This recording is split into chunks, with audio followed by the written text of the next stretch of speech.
देख रहे हैं RA भारत न्यूज 24/7, सच्चाई से रूबरू। और हमेशा राजनीतिक चिंतन में दूर का सोचना चाहिए मेरे हिसाब से। हम लोग कभी कभी शॉर्ट गन के चक्कर में छोटा मोटा आवश्यकताओं की छोटी पूर्ति को ही हम अपना एक भविष्य के साथ खेल जाते हैं और निर्णय बढ़ा दे देते हैं। तो किस विषय के लिए कितना बड़ा निर्णय आना चाहिए देखना चाहिए, और ये भी देखना चाहिए कि राजनीति में कौन किस रूप से आपको और आपके प्रदेश को बिल्ड करने में, उसको मजबूत करने में, खड़ा करने। नमस्कार, जोहार। मैं मनीष पाठक। आज हमारे साथ आजसू पार्टी के सुप्रीमो सुदेश महतो जी, जो झारखंड के 3 बार के डिप्टी सीएम भी रह चुके हैं और कई महत्वपूर्ण पोस्ट पे भी ये रह चुके हैं। इवन गृह मंत्री भी रह चुके हैं, खेलकूद मंत्री भी रह चुके हैं। आज इनसे बात करते हैं। 2 से 3 सवाल इनसे मैं करना चाहूँगा। सबसे पहले सर, आपका बहुत बहुत स्वागत है हमारे चैनल में। धन्यवाद। देवघर आना कैसा रहा? देवघर सौभाग्य से लोग आते हैं। कहने को मेरे झारखंड के मानचित्र का एक जिला हो सकता है, लेकिन ये बाबा नगरी है और बाबा नगरी में आने वाला का सौभाग्य माना जाता है। ये सौभाग्य कि आना और उनका दर्शन पाना, ये मेरा सौभाग्य था और आज उनका दर्शन हो पाया। जिस समय संयुक्त बिहार हमारा था, झारखंड और बिहार अलग नहीं था, उस समय लालू प्रसाद यादव जी ने आपको ऑफर किया था कि हमारे यहाँ पे आप आइए, मंत्री बनिए, लेकिन आपने बात की थी कि नहीं, हमें झारखंड राज्य अलग चाहिए। तो आज के डेट में जब इस राज्य की राज्य को जब आप देख रहे हैं तो आपको कैसा लग रहा है सर? क्या इसी राज्य की परिकल्पना की थी आपने?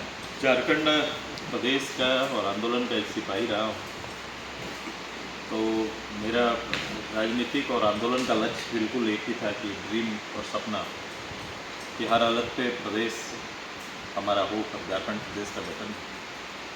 तो उस राज्य के तथाकथित बड़े लीडर थे, निर्णायक थे, तो उनसे जब एक प्रतिनिधि के रूप में हमारा संवाद हुआ तो मेरे पहला किसी राजनेता के साथ संवाद भी उन्हीं के साथ है। तो मेरा संवाद का शब्द जो मैंने पहले भी आप लोग को बताया है, यही शब्द रहा था और हम लोग कमोबेश से लड़ाई में सफल हुए। आपका कहने का जो अर्थ है कि वर्तमान जो आज की स्थिति आफ्टर झारखंड बनने के बाद की जो स्थिति है, प्रदेश की स्थिति है, क्या यही कामना थी? इसी उम्मीद के साथ आप सभी लोग इतना संघर्ष किए?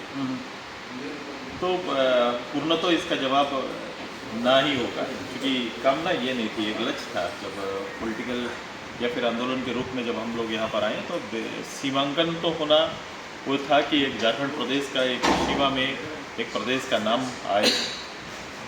हमें वो नाम प्राप्त हुआ, सीमा प्राप्त हुआ, लेकिन सीमा के अंदर लोगों का इस प्रदेश के गठन के साथ बहुत सारी उम्मीदें, आशा तैयार किया गया था रूट लेवल पर, एकदम गांव लेवल पर। कहीं ना कहीं आज के दिन में अपेक्षाकृत उस समय के सपनों को और आज का मूल्यांकन करेंगे तो कई विषयों पर काफ़ी अंतर होगा, जो आज के लिए हम पॉलिटिकल लोगों के लिए चुनौती है। और हमारा और अतिरिक्त इसलिए है क्योंकि हम लोग इसके सृजनकर्ता में से एक सिपाही के रूप में काम किए। तो हमारा लक्ष्य बिल्कुल स्पष्ट था और आज भी वो लक्ष्य पे हम लोग हैं। तो जहाँ कमियां हैं वो एक डिटेल बताने की आवश्यकता होगी, लेकिन है बहुत। स्टेट के अंदर, स्टेट गठन के बाद स्टेट की मूल भावना को स्थापित करने की चुनौती आज है। अभी मैं अगर बात करूं कि जो अभी विधानसभा की जो चुनाव हुए, पूरे झारखंड की बात मैं नहीं कर रहा हूं, मैं संथाल परगना की अगर मैं बात करूं, संथाल परगना में जो एक एक्सपेक्टेशन था, उस एक्सपेक्टेशन पे भाजपा या जो उनकी पार्टियां, सहयोगी पार्टियां थी, जो उनका एक लक्ष्य था, उस लक्ष्य पे बिल्कुल भी नहीं वो सफल हो पाए। इसमें क्या लगता है सर, कहाँ पे चूक हुई? देखो, दोनों दल हमारा संयुक्त रूप से जो हम लोग चुनाव में आए या सहयोगी जो हमारी टीम थी, सभी लोग अभी आफ्टर इलेक्शन मूल्यांकन कर रहे हैं और एक जो माहौल या उम्मीद जो लोग रखे थे, निश्चित रूप से उसमें घोर निराशा आई है कि अपेक्षाकृत जब आपके अनुकूल निर्णय नहीं आता है तो लोग निराश होते हैं। हम मूल्यांकन कर रहे हैं, हमने मूल्यांकन किया भी, 2-3 स्तर पर मूल्यांकन किया और मेरे सहयोगी भी मूल्यांकन कर ही रहे हैं। और मूल्यांकन केवल दल नहीं करता है, पब्लिक भी करते हैं, मेरे समर्थक भी करते हैं, वो भी मूल्यांकन कर रहे हैं कि कहाँ चूक हुई।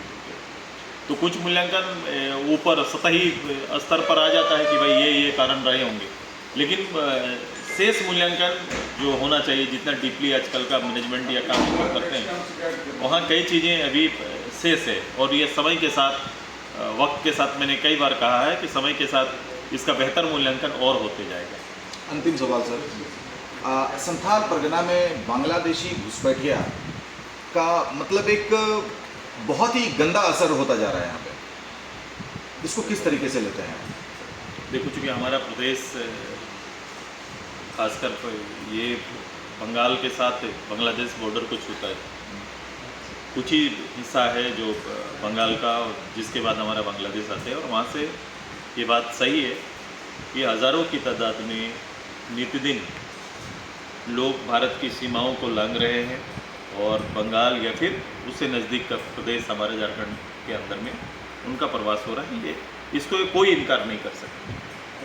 मुझे लगता है इसमें सबसे ज़्यादा, अगर ये एक विषय है आज के दिन में, ये सब विषय है, चौहद्दी दूसरे प्रदेश के लोग, दूसरे देश के लोग अगर हमारे यहाँ के आ रहे हैं, उनकी संख्या में अंतर अगर दिख रहा है, तो निश्चित रूप से इसका एक विशेष मूल्यांकन मैं पहले भी कहा था, आज फिर दोहरा रहा हूँ कि होना चाहिए। और एक विशेष टीम गठन होना चाहिए बंगाल, झारखंड और भारत सरकार के बीच में, चूँकि विशेष, अगर देश के सीमाओं को कोई लांघ रहा है तो उस सीमा में जो राज्य है वो हमारा बंगाल है और अपना भारत, ये दो प्रशासन वहाँ पर काम करता है। दोनों प्रशासन को सबसे पहले उस सीमाओं को कैसे हम लोग रोक सकें, वहाँ काम होना चाहिए।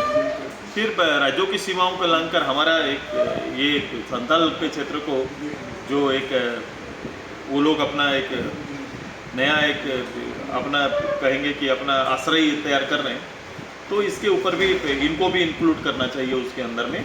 और एक विशेष टीम, एक विशेष स्पेशल टीम भारत सरकार, दोनों राज्य सरकार के साथ मिलकर गठन करना चाहिए।